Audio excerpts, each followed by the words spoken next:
We're going to insert some fasteners from the NAS library. You can see I have this assembly loaded in Inventor. We have the 3Dfindit integration already installed and configured. Here at the top, I've got the 3Dfindit ribbon. We're going to start by finding some bolts within the NAS standard. I'm going to insert 4 NAS bolts, or 1 bolt, 4 instances into these 4 red circular areas. And I can do that by starting this insert model button at the top in the 3Dfindit ribbon.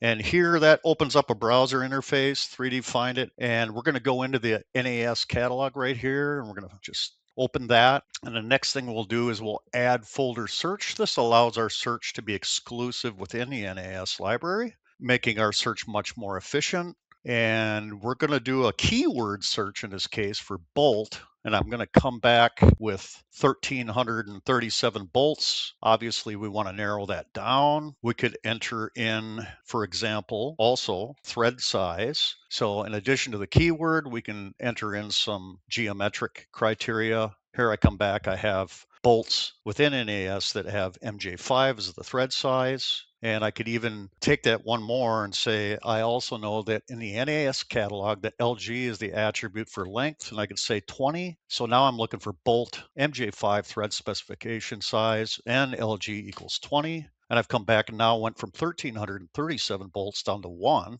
I'm going to select this. That's going to open in 3D view. Here you can see the bolt. I'm going to select the export to CAD button, and that's going to bring Inventor back into focus. It's going to ask me, hey, how do you want to place this? We have some placement methods here.